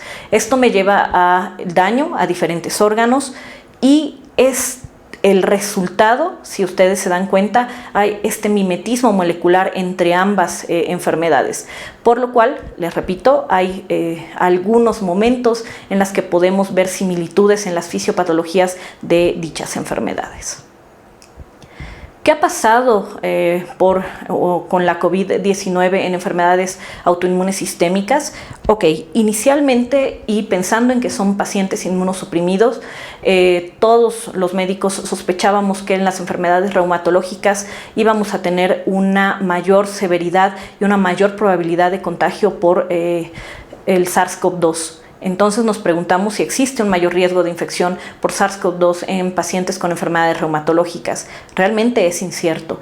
A pesar de que un muy reciente metaanálisis con 62 estudios observacionales con más de 319,000 pacientes con enfermedades reumatológicas se incluyeron en este estudio, solo se encontró una prevalencia del 0.11, encontrándose en otros 65 estudios que incluyen 2.766 pacientes, solo una tasa de mortalidad del 0.066.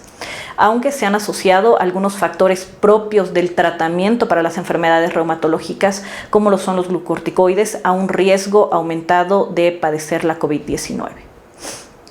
Quiero que ustedes observen en la parte inferior de la diapositiva cómo el riesgo asociado a enfermedad reumatológica es de 2.19, mientras que un paciente con diabetes mellitus tipo 2 tiene un riesgo de 2.35 versus un 2.98 por hipertensión. Es mucho mayor que tener una enfermedad reumatológica como tal.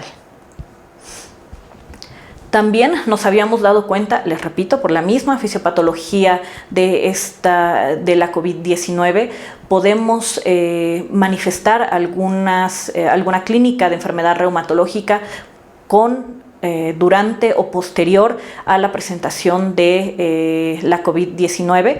Encontramos un metaanálisis sobre manifestaciones reumatológicas en la COVID-19, donde la mayor parte de los pacientes presentaban fatiga con la infección y un 16% mialgias. Aunque se han reportado, no son muchos los casos afortunadamente, de citopenias autoinmunes, síndrome de Guillain-Barré, encefalitis. También en niños se ha descrito un síndrome multisistémico inflamatorio muy similar a la enfermedad de Kawasaki. Sabemos también que el SARS-CoV-2 puede inducir la presentación de autoanticuerpos, como los autoanticuerpos o los anticuerpos antinucleares, los anti-Ro y los anticuerpos antifosfolípidos. ¿Qué ha pasado entonces en los pacientes con enfermedades reumatológicas que se contagiaron por SARS-CoV-2? Encontramos que estos pacientes tenían disnea, mialgias, malestar general, anorexia, ageusia y anosmia, pero no todos los estudios concuerdan en que haya una mayor probabilidad de cualquiera de estos síntomas. Lo que sí se ha encontrado es un mayor número de leucocitos, un nivel menor de ferritina, una media de creatinina mucho mayor que en los pacientes sin enfermedad reumatológica. En esta otra imagen les presento unas gráficas de supervivencia donde nosotros podemos observar que en los pacientes que tienen enfermedades autoinmunes y en pacientes que no tienen enfermedades autoinmunes que han padecido COVID, lo dividen en dos grupos, en COVID grave y COVID no grave. Vean cómo la supervivencia de ambos grupos es muy similar, no encontrándose significancia estadística entre ambos grupos, no importando si es grave o no grave. En cuanto a hospitalizaciones, la tasa de hospitalizaciones fue muy similar entre los pacientes con y sin enfermedad autoinmune y tienen también una duración o una estancia hospitalaria muy similar entre ambos grupos. Los factores de riesgo para la hospitalización son género. Los varones tienen mayor riesgo de hospitalización, la edad, a mayor edad mayor riesgo, las comorbilidades como hipertensión, diabetes y enfermedad renal, muy similar a aquellos pacientes que no tienen enfermedades reumatológicas y tienen este mismo tipo de comorbilidades.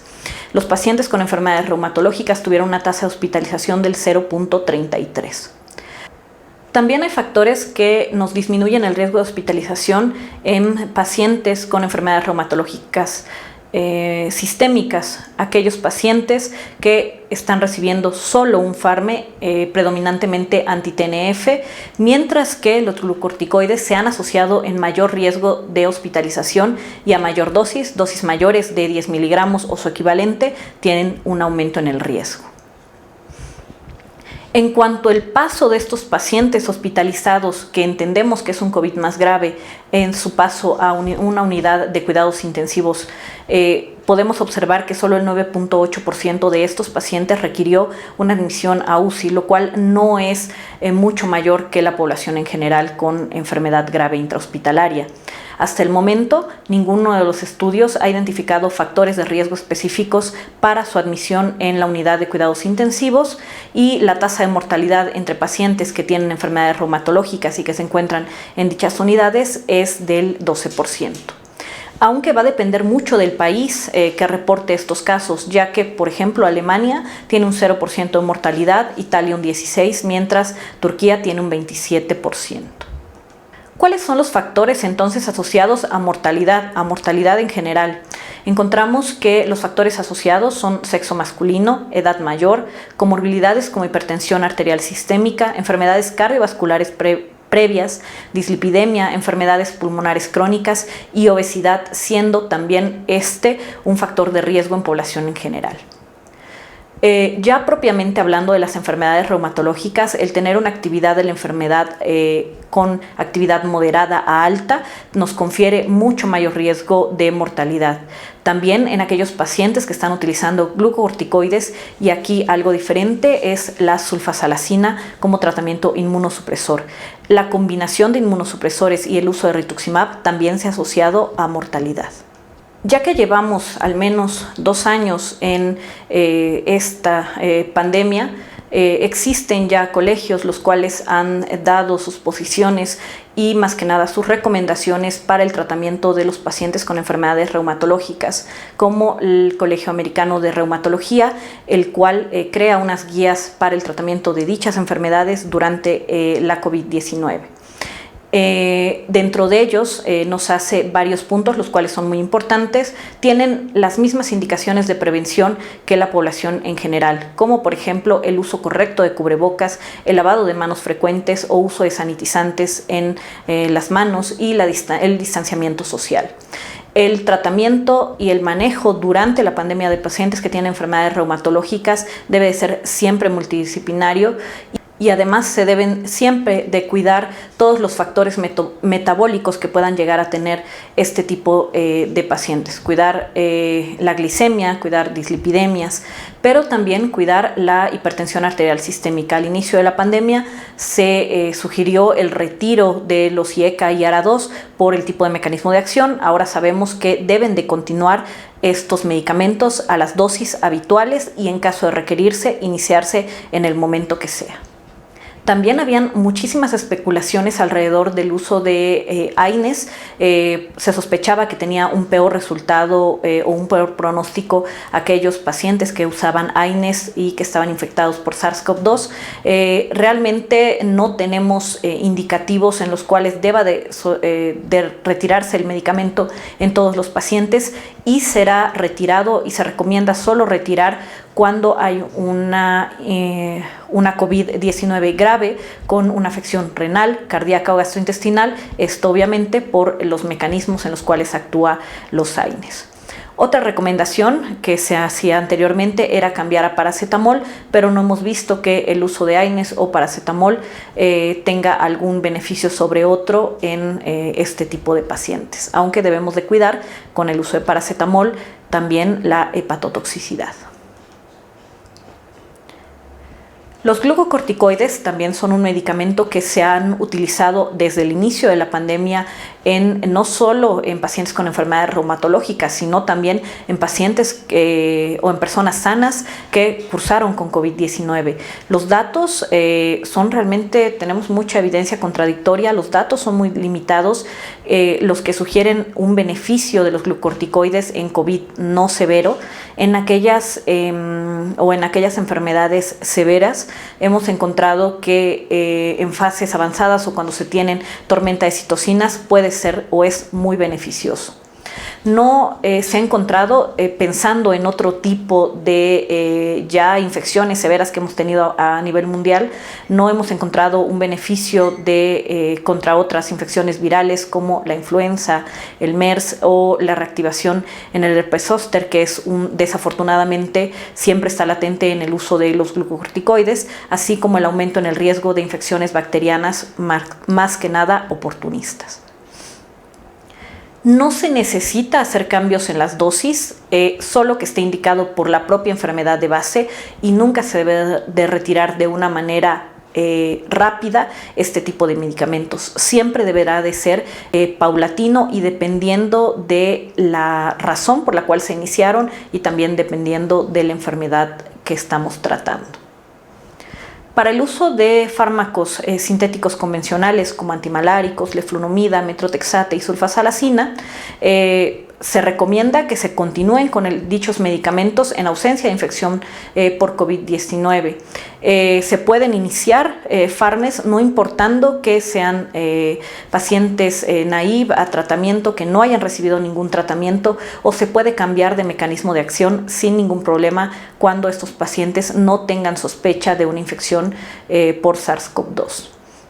Cuando se tiene una infección activa, se deberán suspender temporalmente los fármacos. Mayor énfasis debemos de hacer con sulfasalacina, y en pacientes en los cuales hayan estado expuestos al virus pero aún no han desarrollado síntomas, podrá ser decisión del médico el mantener este tipo de medicamentos o, si en caso de no requerirlos, poderlos suspender 2 semanas y posteriormente reiniciar con su uso de manera normal.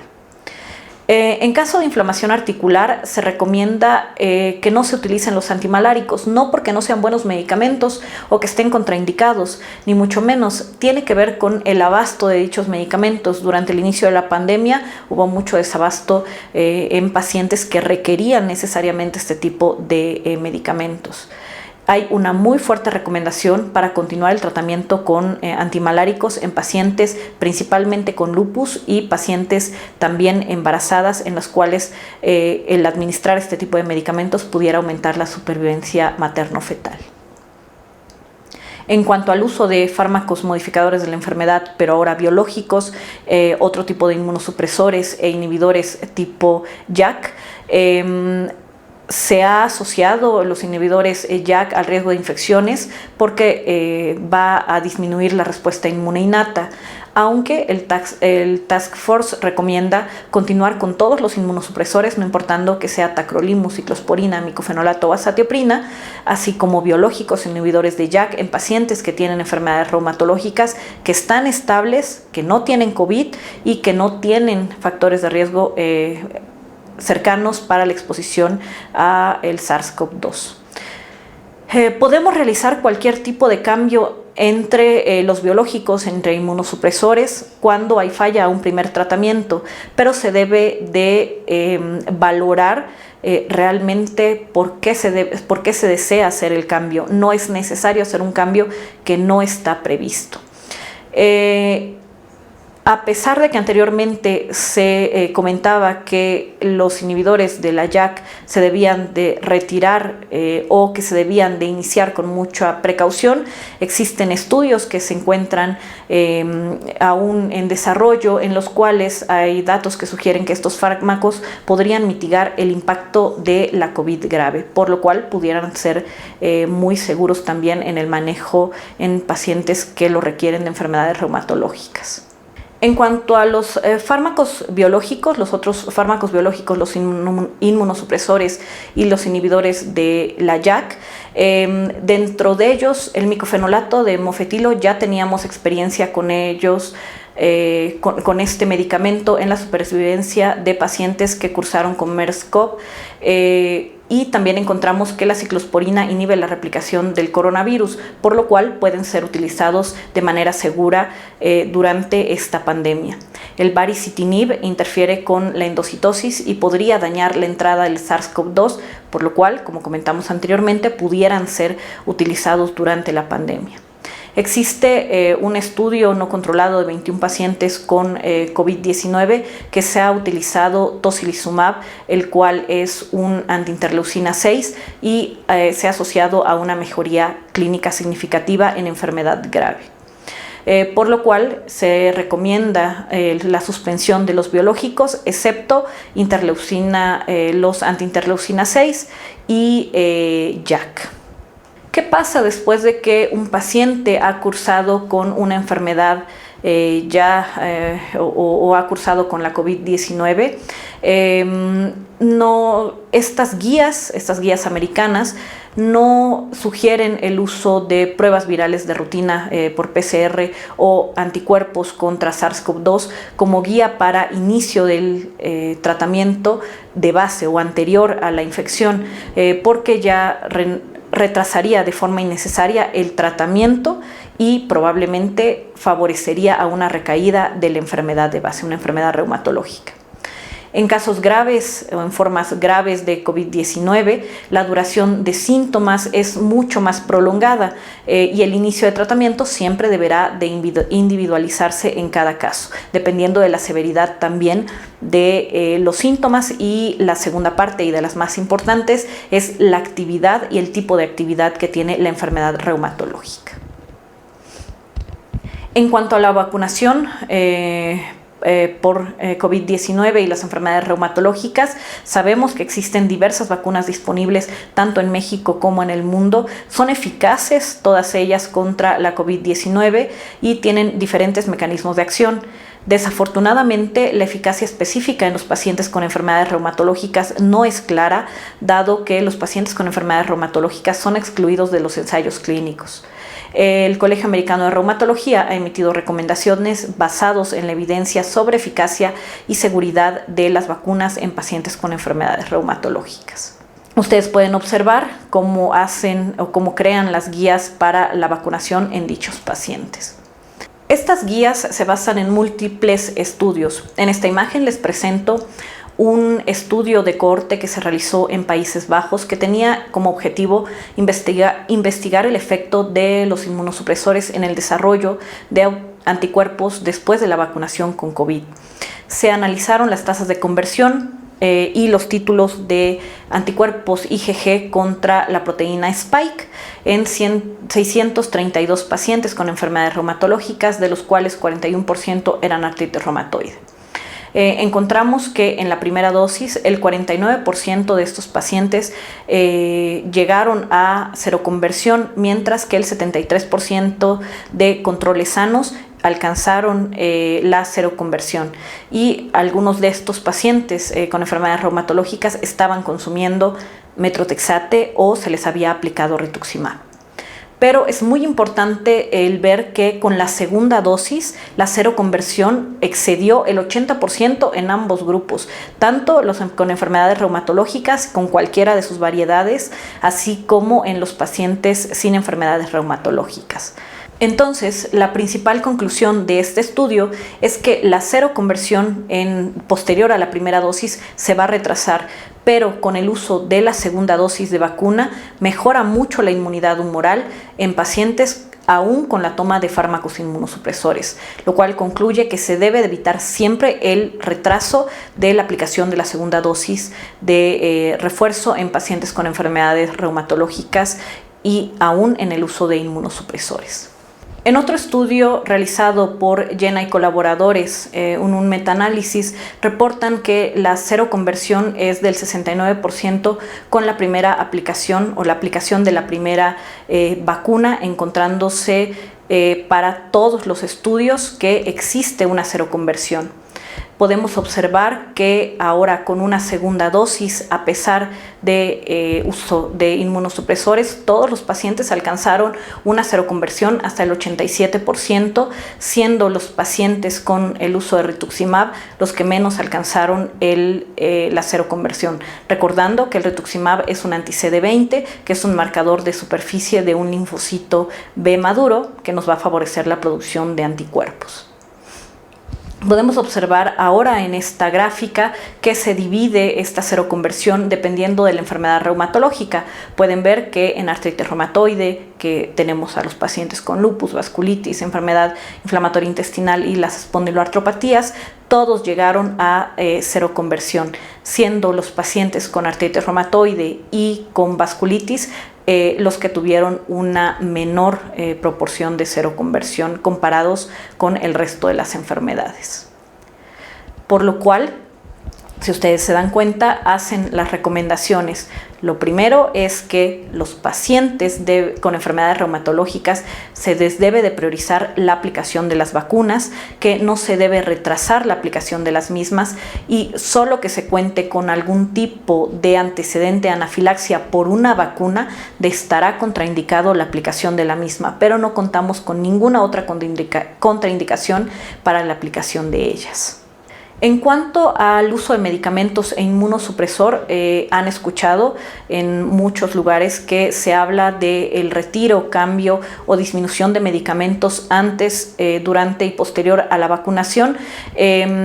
Esto está basado en algunos metaanálisis en los cuales podemos observar que aquellos pacientes que tienen el uso o que usan glucocorticoides tienen una menor proporción de seroconversión que en aquellos pacientes, por ejemplo, que no los utilizan.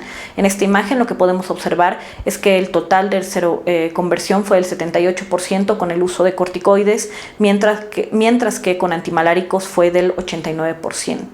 Asimismo, con el uso de anti-CD20, vean cómo la seroconversión fue mucho menor, de 38%, mientras que con el uso de infliximab, que es un anti-TNF, fue del 89%. Entre metrotexate y micofenolato podemos observar que también el micofenolato en un 70% y con el uso de metrotexate se alcanzó hasta un 80%.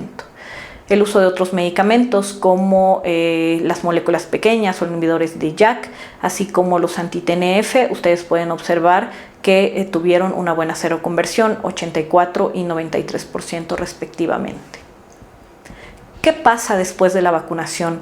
Existen algunos reportes de posterior a vacunación, muchos efectos adversos, ustedes los conocen, mialgias, fatiga, cefaleas, fiebre. En 1.377 pacientes con enfermedades reumatológicas que recibieron las vacunas RNA, el 11% reportó recaídas de la enfermedad. Ninguna de ellas fue una recaída grave y fueron síntomas muy inespecíficos. ¿Cuáles fueron los factores asociados a este tipo de recaídas? Una infección previa por SARS-CoV-2, una recaída previa 6 meses antes de la vacunación y la combinación de terapias inmunosupresoras. ¿Cuáles fueron las reacciones adversas más habituales? Las locales en un 80% y la fatiga. No se contaron con reacciones alérgicas importantes por la misma. Otro estudio realizado en 2022 con 441 pacientes, de los cuales 322 tenían enfermedades reumatológicas y 119 eran controles sanos, se encontramos que los pacientes que tenían las enfermedades reumatológicas presentaron mayor cantidad de reacciones adversas, como mialgias y fatiga. Les repito, no fueron reacciones adversas serias, pero sí se asoció que a mayor cantidad de síntomas adversos o síntomas posteriores era mayor probabilidad de seroconversión. Otra preocupación que se tenía era sobre la trombosis y la trombocitopenia en pacientes con enfermedades reumatológicas los cuales recibieron las vacunas, y realmente se han reportado casos raros de eventos trombóticos muy inusuales y de trombocitopenia después de vacunas de SARS-CoV-2 de vector adenoviral como AstraZeneca y Janssen en población en general. Esperábamos que aquellos pacientes que tenían mayor riesgo de coagulopatías, como los pacientes con LES y síndrome de anticuerpos antifosfolípido, tuvieran más riesgo de presentar cualquiera de estos dos, y no se encontró un aumento en el riesgo en este tipo de pacientes, por lo cual puede usarse de manera segura. Y entonces nos quedamos con los mensajes de esta plática. La infección por SARS-CoV-2 realmente sigue siendo un reto hasta el momento en todo el mundo. Es un factor de riesgo el tener una enfermedad crónica, no solo reumatológica, sino enfermedades crónico-degenerativas como hipertensión y diabetes. Basándonos en la literatura más reciente, los datos sugieren que los pacientes con enfermedades reumatológicas, el riesgo de COVID no está aumentado, por lo cual pueden continuar con los manejos que se han dado hasta el momento y con las vigilancias y la prevención que se ha proporcionado hasta el momento. Y actualmente se cuentan con guías del manejo de las enfermedades reumatológicas y de vacunación para adultos y niños que se están actualizando de manera continua, de los cuales tenemos que estar pendientes para saber los cambios en los tratamientos que se sugieren y que se han tenido evidencia y que puedan disminuir la morbimortalidad de estos pacientes. Les agradezco mucho la atención, espero que esta plática haya sido muy enriquecedora, y le agradezco al grupo de la Unidad de Enfermedades Autoinmunes Sistémicas por su apoyo para esta presentación. Muchas gracias.